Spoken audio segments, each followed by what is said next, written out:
नमस्कार, आप देख रहे हैं आज तक। मैं हूं आपके साथ रोहित सरदाना। शाम के 7 बजने वाले हैं और देश तक में हम बात करेंगे देश के सबसे बड़े 5 कोरोना हॉटस्पॉट की। लेकिन उसके पहले आज तक की एक्सक्लूसिव खबर, तबलीगी जमात के चीफ फरार मौलाना साद ने आज तक को एक्सक्लूसिव लिखित इंटरव्यू दिया है और आज तक के कई सवालों का जवाब मौलाना साद ने दिया है। मौलाना साद से आज तक ने सीधा सवाल पूछा कि वो इस वक्त कहां है। मौलाना साद ने जवाब दिया कि एजेंसियां जानती हैं मैं कहां हूं। आज तक ने मौलाना साद से पूछा क्या उसने कोरोना टेस्ट करवाया, तो मौलाना साद ने कहा कि क्राइम ब्रांच के कहने पर उसने कोरोना जांच करवाई है, लेकिन उसकी रिपोर्ट आनी अभी बाकी है। आज तक ने मौलाना साद से पूछा कि आपने लोगों को आत्महत्या के लिए क्यों उकसाया। मौलाना साद ने जवाब में कहा कि मैंने ऐसा कुछ नहीं किया जिसके लिए मुझ पर केस दर्ज किया जाए। आज तक ने मौलाना साहब से यह भी पूछा कि जमाती जो जगह जगह बदसलूकी कर रहे हैं, जो खबरें आ रही, उसके लिए आप क्या कहना चाहते हैं। तो उन्होंने कहा कि हम किसी का समर्थन नहीं करते, जो आदमी कानून तोड़ता है हम उसके साथ खड़े नहीं होते। यह जवाब मौलाना साहब ने दिया। उससे जब पूछा गया कि लॉकडाउन में मरकज में कार्यक्रम क्यों किया, तो मौलाना साहब ने कहा कि हमने सभी प्रोग्राम लॉकडाउन के पहले ही निलंबित कर दिए थे। तो ये सारे सवाल आज तक ने मौलाना साहब से पूछे और मौलाना साहब ने लिखित में इन सवालों का जवाब दिया। अब मेरे सहयोगी अरविंद ओझा इस समय हमारे साथ लाइव मौजूद हैं। अरविंद, अगर मौलाना साहब लिखित में जवाब देने को तैयार है तो कैमरा पर आकर जवाब देने में क्या आपत्ति? जी देखिए, जहां तक मेरी जानकारी और जो क्राइम ब्रांच के सूत्र बता रहे हैं, हम आज तक की टीम वहां पहुंची भी थी जाकिर नगर वेस्ट, और जो हमें पुख्ता जानकारी है जाकिर नगर वेस्ट में ही मौलाना साद मौजूद है। वो इलाका हॉटस्पॉट जोन में आता है, न कोई अंदर जा सकता है न बाहर जा सकता है। बहरहाल जिस तरह से लगातार क्राइम ब्रांच ये कह रही थी कि कोरोना का टेस्ट करवाए, उसके बाद टेस्ट की रिपोर्ट दे, तो आज तक से एक्सक्लूसिव बातचीत में मौलाना साद ने कंफर्म किया है कि उसने फाइनली काफी वक्त बाद, क्योंकि 14 दिन क्वारंटाइन में रह गया था, लेकिन जब क्राइम ब्रांच की ने दबाव बनाया उसके बाद क्राइम ब्रांच आज तक को मौलाना साद ने कहा है कि उसने कोरोना का टेस्ट करा लिया है और उसकी रिपोर्ट अभी आनी बाकी है। जब वो रिपोर्ट आएगी तो क्राइम ब्रांच को सौंपी जाएगी। तो ये इस जवाब से रोहित एक चीज साफ हो जाती है कि जैसे ही टेस्ट आती है उस टेस्ट पर निर्भर करेगा कि क्राइम ब्रांच अब आगे की कार्रवाई क्या करेगी। अगर निगेटिव आता है कोरोना पॉजिटिव तो तुरंत क्राइम ब्रांच एक्शन लेगी और मौलाना साद को बहुत मुमकिन है कि हिरासत में लेकर पूछताछ की जाए। तो इस टेस्ट पर काफी कुछ निर्भर करता है। उसके अलावा जो तमाम तीखे सवाल थे वो मौलाना साहब से हमने पूछे, जिसके जैसे कि जमातियों के साथ जमातियों का जो एक तरीके से छेड़छाड़ और तमाम तरह के जो आरोप लग रहे हैं उस पर उन्होंने कहा कि जो कानून है उस हिसाब से एक्शन लेना चाहिए। हालांकि जो जमाती है वो डिसिप्लिन है। तो तमाम तरह के जो सवाल है। बहुत बहुत शुक्रिया अरविंद ओझा जानकारी देने के लिए। अरविंद ओझा बता रहे हैं कि मौलाना साहब से एक्सक्लूसिव सवालों के जवाब उन्होंने लिए हैं। हॉटस्पॉट इलाका है, वहां तक कोई जा नहीं सकता, हालांकि वहां है भी नहीं मौलाना साहब, इसका अभी तय होना बाकी है। लेकिन मौलाना साहब का यह कहना कि एजेंसियों को पता है मैं कहां हूं। एक और बड़ी खबर आ रही है तबलीगी जमात से ही जुड़ी, जहां आज तक की जांच में बड़ा खुलासा हुआ है कि दिल्ली मरकज में शामिल 400 से 500 जमाती अब भी लापता हैं। अलग अलग राज्यों में एजेंसियां इनकी तलाश कर रही हैं। कोरोना के मामले में सोर्स तक पहुंचना जरूरी होता है। वो तमाम लोग जो एक जगह इकट्ठा हुए हों और वहां बीमार लोग रहे हों, तो हर व्यक्ति को तलाशा जाना, उसकी जांच होनी जरूरी होती है। ऐसे में आज तक उन तमाम लोगों की तलाश कर रहा था जो कि दिल्ली मरकज में शामिल हुए थे, क्योंकि बड़ी तादाद में 4000 से ज्यादा मरीज दिल्ली मरकज के जमाती जो कहे गए वो कोरोना पॉजिटिव इस समय तक देश के अलग अलग राज्यों में पाए जा चुके हैं। अब भी 400 से 500 लोग ऐसे हैं जो जमात के कार्यक्रम में शामिल हुए, लेकिन उनका कोई अता पता नहीं है, वो अब तक सामने नहीं आए हैं। इनमें से 284 लोग कम से कम केरल में हैं। मुनीश चंद्र पांडे इस समय फोन लाइन पर हैं। मुनीश, बताइए विस्तार से। जी देखिए, जब दिल्ली पुलिस ने अपनी रिपोर्ट एमएचए को सौंपी थी उसके बाद में एमएचए ने सारे जो स्टेट है, 23 स्टेट करीब थे, 23 राज्य थे जहां पर ये सारे के सारे तबलीगी जमात के जो लोग थे वो गए थे, और उसके बाद में डर था कि कहीं ना कहीं वो जो इन्फेक्शन है कोरोना वायरस है लोगों में भी पहुंचा देंगे। उसके बाद से तमाम जो जांच एजेंसियां इसमें शामिल हुई और उसके बाद में उन्हें खोजना शुरू किया गया। लेकिन जो हमें जानकारी है उसके मुताबिक सैकड़ों की तादाद में दर्जन भर स्टेट में ऐसे लोग भी हैं जो कि अभी तक जो पुलिस है उन्हें खोज नहीं पाई है। और ये सबसे बड़ा सरदर्द न सिर्फ राज्य सरकारों के लिए बल्कि केंद्र सरकार के लिए भी है, क्योंकि जैसा हमने देखा था कि अप्रैल के पहले और दूसरे हफ्ते में जो सबसे ज्यादा मामले आए थे वो कहीं ना कहीं जुड़े हुए थे मरकज से। 42 से 91 ऐसे मामले हैं कुल मिलाकर आज तक जो कि मरकज से रिलेटेड रहे हैं। और अब जो आंकड़ा हमारे सामने आया हुआ है उसके मुताबिक सैकड़ों की तादाद में अभी भी लोग खोजे नहीं जा पाए हैं, जिसकी वजह से डर है कि कहीं अगर वो शुक्रिया मुनीश पांडे फिलहाल जानकारी देने के लिए। 12 राज्य कम से कम ऐसे हैं जहां पर 500 के आसपास जमात से जुड़े लोग जिनका कोई अता पता नहीं है। अब आपको एक नजर जरा देश भर में कोरोना के हालात भी दिखा देते हैं। कोरोना मीटर आपको बताते हैं और आपको दिखाते हैं आज के आंकड़े। 23,452 लोग इस समय देश में कोरोना से बीमार हैं। 723 लोगों की मौत हो चुकी है और 4,814 लोग ठीक हो चुके हैं। ठीक होने की लोगों की दर है 20.57% और पिछले एक दिन में 24 घंटे में 1,684 नए केस देश में कोरोना के आए।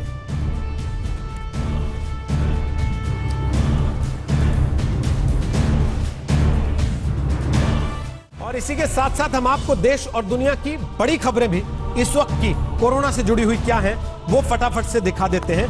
देश में जैसा हमने आपको बताया पिछले 24 घंटे में 1,684 कोरोना के नए मामले सामने आ चुके हैं।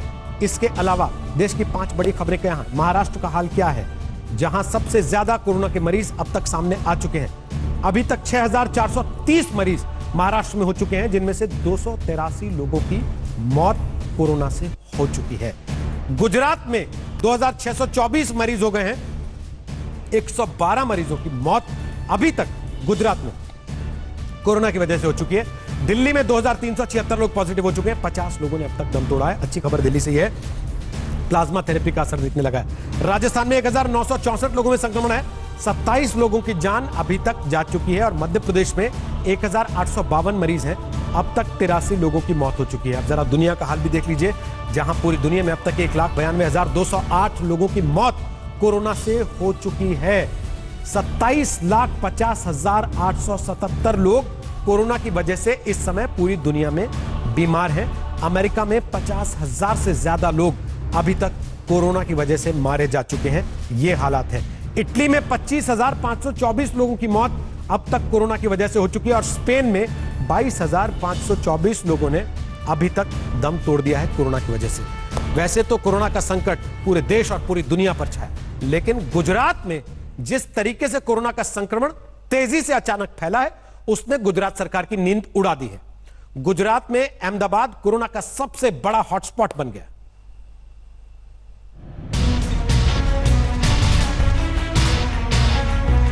देश में कोरोना मरीजों की रफ्तार लगातार बढ़ती जा रही है। पूरे देश में आंकड़ा हर रोज औसतन 1,000 की दर से आगे बढ़ता जा रहा है। भारत में मरीजों के लिहाज से गुजरात नंबर 2 पर है और राज्य का सबसे बड़ा शहर अहमदाबाद सबसे ज्यादा संक्रमित। 23 अप्रैल की रात तक गुजरात में कोरोना मरीजों की तादाद 2600 से ज्यादा थी और इसमें अकेले अहमदाबाद में ही 1650 से ज्यादा संक्रमित लोग हैं। मतलब गुजरात के कुल पॉजिटिव लोगों में से अहमदाबाद की हिस्सेदारी करीब 63% है, जबकि गुजरात में 112 लोगों की मौत हुई है और अहमदाबाद में 69 मरीजों ने दम तोड़ा है। यानी कुल मौत में शहर का हिस्सा करीब 62% है। परेशानी यही खत्म नहीं होती। अहमदाबाद म्युनिसिपल कॉरपोरेशन के कमिश्नर विजय मेहरा ने यहां तक कह दिया है कि अगर अहमदाबाद में कोरोना मामलों के दोगुना होने की यही रफ्तार जारी रही तो 31 मई तक सिर्फ अहमदाबाद में ही 8 लाख संक्रमित मामले हो सकते हैं। अपना अमदावाद शहर में 17મી એપ્રિલના રોજ ટોટલ 600 કેસ હતા અને 20મી એપ્રિલ 3 દિવસમાં એ ડબલ થઈને 1200 થી વધુ થઈ ગયા। એટલે 17 થી 20 એપ્રિલની વચ્ચે આપણું કેસ ડબલિંગ રેટ 3 દિવસનું હતું। પછી આપણે જે મહેનત કરી રહ્યા છે તો કેસ ડબલિંગ રેટ 4 દિવસનો થયો છે। તો અમે જે આકલન કર્યું છે અને આ આકલન ભારત સરકાર દ્વારા રાજ્ય સરકાર દ્વારા પણ કરવામાં આવ્યું છે। 15 મે સુધીમાં લગભગ 50,000 કેસ અમદાવાદ શહેરમાં થાય અને 31 મે સુધીમાં 8 લાખ જેટલા કેસો થાય જો કેસ ડબલિંગ રેટ 4 દિવસનું રહે તો।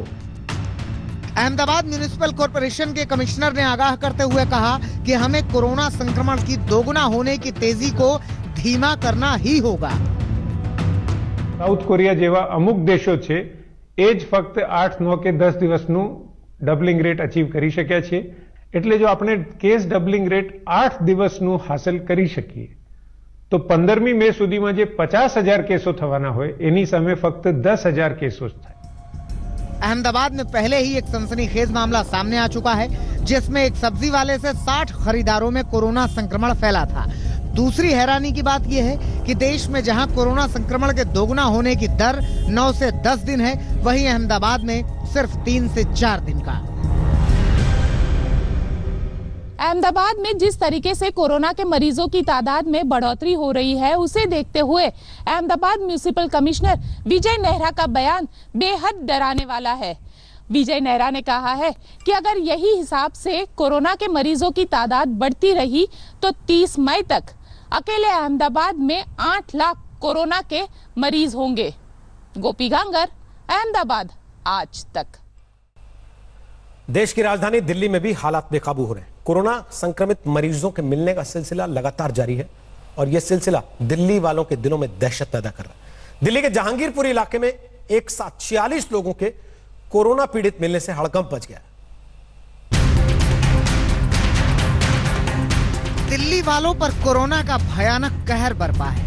अभी 4 दिन पहले ही दिल्ली के जहांगीरपुरी में 26 लोगों में कोरोना संक्रमण मिला था और 4 दिन बाद जहांगीरपुरी के ही एच ब्लॉक में कोरोना के 46 नए मरीज सामने आ गए। इस वक्त मैं दिल्ली के जहांगीरपुरी इलाके के बिल्कुल पास मौजूद हूं। दरअसल यहाँ पर नया मामला सामने आया है जिसमें 46 केस जो है वो अब कोरोना पॉजिटिव पाए गए। इस हिसाब से जहांगीरपुरी जो कि हॉटस्पॉट है, कंटेनमेंट जोन है, वहां पर किसी को आने जाने की मनाही है। वहां पर अब जो केसेस की संख्या हो गई, 3 बड़े-बड़े केसेस आ चुके हैं। दिल्ली के सिर्फ इसी इलाके में अब तक 89 कोरोना मरीज मिल चुके हैं। ताजा मामले में एच ब्लॉक में 46 मरीज पाए गए हैं। इससे पहले सी ब्लॉक में 31 मरीज पाए गए थे और जहांगीरपुरी पुलिस थाने के 7 स्टाफ भी कोरोना की चपेट में आ चुके हैं। पुरानी दिल्ली के चूड़ीवालान में भी एक ही परिवार के 11 लोग कोरोना पॉजिटिव पाए गए हैं, जबकि शाहदरा में भी 7 नए कोरोना संक्रमित मरीज मिले हैं। दिल्ली में 2300 से ज्यादा मरीज सामने आ चुके हैं, जो बताता है कि दिल्ली में हालात बिगड़े हुए हैं। इसीलिए दिल्ली पुलिस लगातार लोगों से अपील कर रही है कि वो घरों में ही रहें, लॉकडाउन का पालन करें। लेकिन कुछ लोग ऐसे भी हैं जिन पर इसका कोई असर नहीं। इसीलिए ऐसे लोगों को दिल्ली पुलिस बीच सड़क पर फूलमाला पहनाकर, आरती उतारकर उन्हें जलील कर रही है। करोल बाग इलाके में दिल्ली पुलिस शेल्टर होम में रह रहे लोगों की हर मदद भी कर रही है। वो उन्हें खाना खिला रही है और जरूरत के सामान पहुंचा रही है। तो कोशिश पूरी है कि कोरोना के संक्रमण को फैलने से रोका जाए और ये कोशिश तभी रंग लाएगी जब आप अपने घरों में सुरक्षित रहेंगे। मनोरंजन और चिराग गोठी के साथ आशुतोष, दिल्ली आज तक। कोरोना की मार अगर सबसे ज्यादा किसी सूबे पर पड़ी है तो वो है महाराष्ट्र। महाराष्ट्र में कोरोना के 6000 से ज्यादा मरीज मिले। इनमें 4000 से ज्यादा अकेले मुंबई में है। मुंबई की झुग्गी बस्ती धारावी में हालात बेकाबू होते जा रहे हैं। यूं तो पूरा देश ही कोरोना महामारी से जूझ रहा है, मगर महाराष्ट्र पर कोरोना काल बनकर बरसा है। हर बीतते दिन के साथ महाराष्ट्र में कोरोना के मरीजों की संख्या बढ़ती जा रही है। महाराष्ट्र में कोरोना के संक्रमितों की संख्या 4600 से ज्यादा हो गई है। अकेले मुंबई में कोरोना संक्रमितों की संख्या 4200 से ज्यादा हो गई है। मुंबई में भी धारावी कोरोना का सबसे बड़ा हॉटस्पॉट बन चुका है। धारावी में अब तक 214 से ज्यादा कोरोना संक्रमित मिल चुके हैं। यही वजह है कि मुंबई पर सबकी निगाहें टिकी हुई हैं। केंद्र की ओर से धारावी इलाके का दौरा किया गया। सेंट्रल कमेटी ने माना है कि धारावी में क्वारंटीन बेड बढ़ाने की जरूरत है। क्वारंटीन सुविधाएं बढ़ाने की आवश्यकता है। मुंबई के धारावी इलाके में अब तक 214 से ज़्यादा केसेस सामने आए हैं और 13 लोगों की कोविड-19 के चलते मौत हो चुकी है। एक सेंट्रल कमेटी ने भी धारावी को विजिट किया और ये सजेशन दिया कि क्वारंटाइन फैसिलिटीज़ बढ़ाने चाहिए। इसके बाद इंस्टीट्यूशनल क्वारंटाइन फैसिलिटीज सिर्फ धारावी में 2300 बेड्स की कर दी गई है और 1000 बेड्स और आगे बढ़ाना चाह रहे हैं। मुंबई में हालात बिगड़े हैं। मंत्री जितेंद्र आवाड के भी कोरोना संक्रमित होने से लोगों में अलग ही दहशत घर कर गई है। बावजूद इसके कई जगहों पर गैर जिम्मेदारी की तस्वीरें भी सामने आई हैं। ये मुंबई के भायखला की तस्वीरें हैं। यहाँ आज सुबह जब बाजार खुला तो लोगों ने लॉकडाउन और सोशल डिस्टेंसिंग के नियमों की धज्जियां उड़ा दी। मुंबईकरों को समझना होगा कि मौजूदा हालात बेहद विकट हैं। इससे तभी निपटा जा सकता है जब लॉकडाउन और सोशल डिस्टेंसिंग का विधिवत पालन किया जाए। मुस्तफा शेख, मुंबई आज तक। और अब बात जयपुर के रामगंज की, जिसे इस वक्त कोरोनागंज बोलना ज्यादा सही लगने लगा है लोगों को। वजह वहां तेजी से फैल रहे कोरोना संक्रमण की।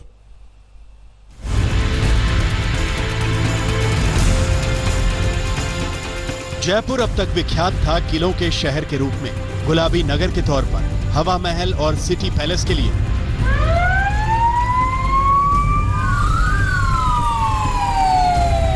लेकिन अब जयपुर कुख्यात हो चुका है अपने ऐसे कोरोना हॉटस्पॉट के लिए जिसका नाम है रामगंज। जी हां, अकेला रामगंज मोहल्ला न सिर्फ जयपुर को डरा रहा है बल्कि पूरा राजस्थान यहां के मरीजों के लगातार बढ़ते आंकड़ों से सहमा हुआ है। 24 अप्रैल की शाम तक जयपुर शहर में कोरोना मरीजों की तादाद 763 थी, जिसमें अकेले रामगंज में करीब 675 पॉजिटिव पाए जा चुके हैं। मतलब जयपुर के 88% से ज्यादा मरीज रामगंज में ही मौजूद हैं। पिछले 48 घंटे में रामगंज में 116 कोरोना पॉजिटिव पाए गए हैं। मौत के आंकड़े की बात करें तो जयपुर में अब तक 17 की मौत हो चुकी है, जिसमें रामगंज की हिस्सेदारी 12 मौत की है, यानी यहाँ भी प्रतिशत 70 के ऊपर है। जयपुर में कोरोना का पहला मरीज 3 मार्च को मिला था, जो अब बढ़ते बढ़ते 760 से ज्यादा हो चुका है। अब सरकार कह रही है कि ज्यादा से ज्यादा टेस्टिंग कर लोगों को वहां से निकाला जा रहा है। रामगंज में स्थिति नियंत्रण में है।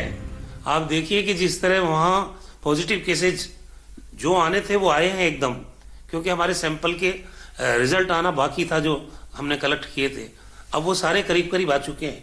हमारी जो टेस्टिंग कैपेसिटी है उसको हम निरंतर बढ़ाते जा रहे हैं।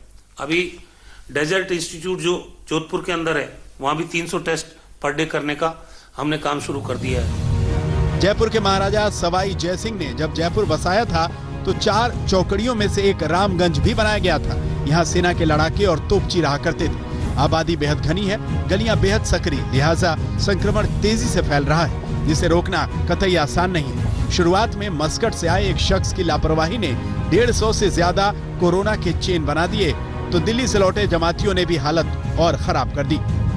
सरकार का दावा है कि हमने तंग गलियों में से लोगों को निकाल कर खुली जगह पर रखना शुरू कर दिया है, जिसके नतीजे अब सामने आने लगे हैं। अब 1-2 दिनों में रामगंज में केस कम आने शुरू होंगे, क्योंकि हम लोग ने सख्ती बढ़ा दी है। तंग गलियों में पुलिस वाले घूम रहे हैं, वहां से जबरदस्ती लोगों को हटा कर दूसरी अच्छी जगहों पर रखा जा रहा है, जिसके नतीजे कुछ दिनों में मिलने शुरू हो जाएंगे।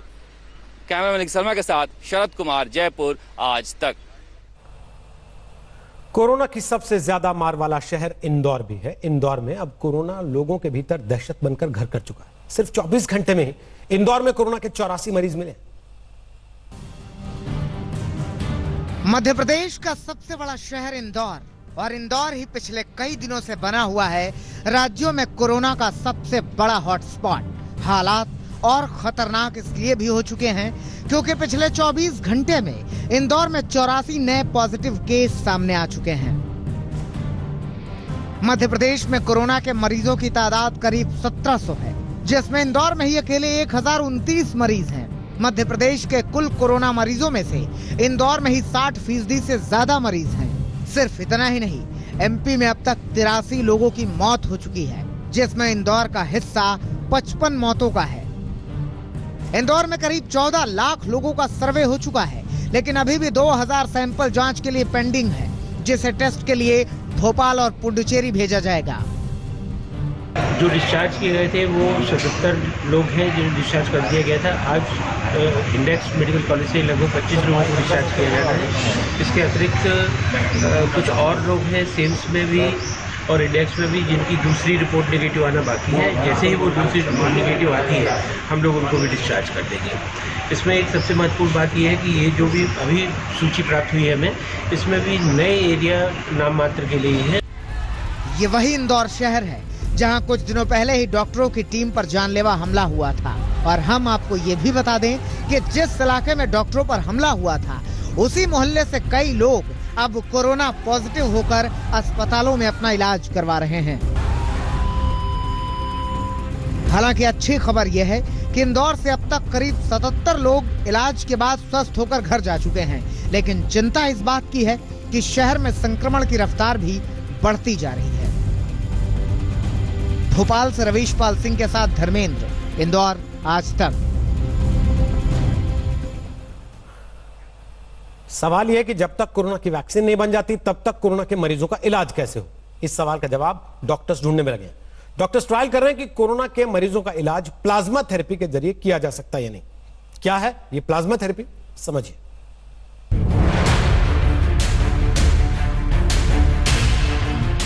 एक ऐसी महामारी जिसने पूरी दुनिया को दहशत में डाल दिया, एक ऐसी महामारी जिसकी दवाई बनाने में पूरी दुनिया लगी हुई है।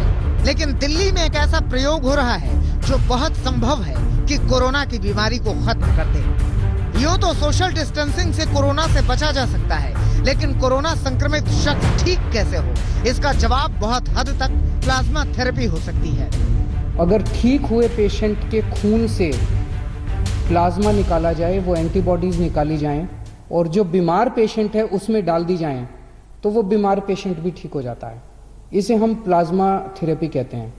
तो ये प्लाज्मा थेरेपी लिमिटेड बेसिस पे छोटा ट्रायल करने की हमें परमिशन मिली थी कि एलएनजेपी अस्पताल, केवल एलएनजेपी के लिए हमें परमिशन मिली थी कि एलएनजेपी अस्पताल के जो सीरियस मरीज हैं उनके ऊपर ये ट्रायल करके देखा जा सकता है।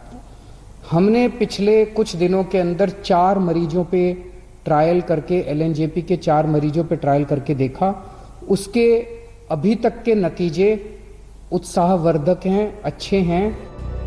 दिल्ली सरकार को केंद्र से करीब 2 हफ्ते पहले प्लाज्मा थेरेपी की मंजूरी मिली।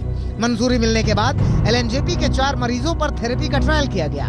साथ ही एक और प्राइवेट अस्पताल में एक मरीज पर प्लाज्मा थेरेपी का ट्रायल हुआ। अब एलएनजेपी के 2 मरीज आईसीयू से जनरल वार्ड में आ चुके हैं, जबकि प्राइवेट अस्पताल का मरीज ठीक होकर घर जा चुका है। प्लाज्मा थेरेपी को आसान शब्दों में समझिए। इस थेरेपी के तहत कोरोना से हाल ही में ठीक हुए मरीज से कोरोना संक्रमित मरीज को खून दिया जाता है। आमतौर पर वायरस ठीक हुए मरीज के खून में एंटीबॉडी विकसित होती है।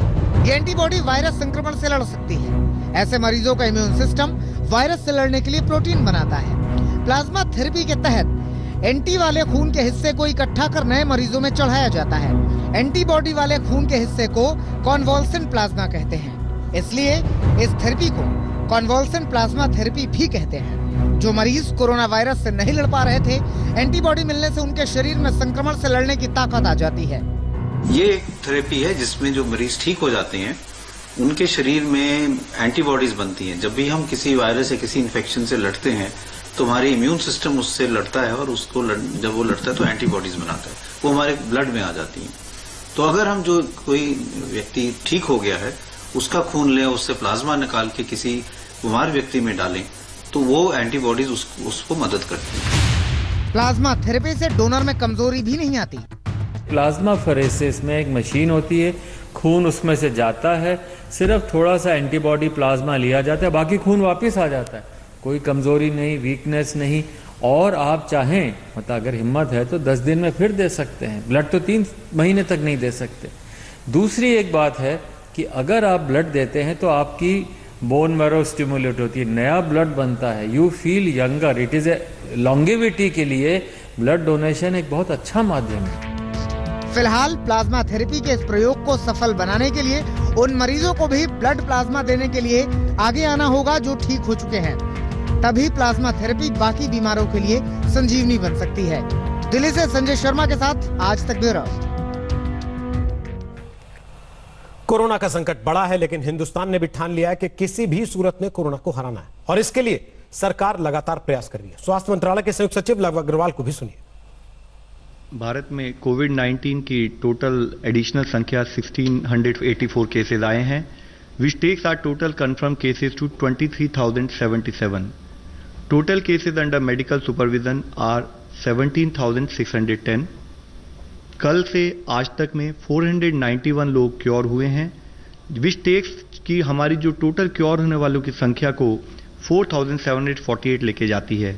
इसके द्वारा हमारा रिकवरी रेट अब अप्रॉक्सीमेटली 20.57% है, ये हम सब लोगों के लिए एक बहुत ही पॉजिटिव न्यूज़ है।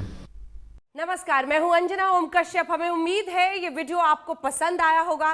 लेटेस्ट खबरों के लिए यूं ही देखते रहिए आज तक, और इस वीडियो के पसंद आने पर लाइक, शेयर एंड सब्सक्राइब करना ना भूलें।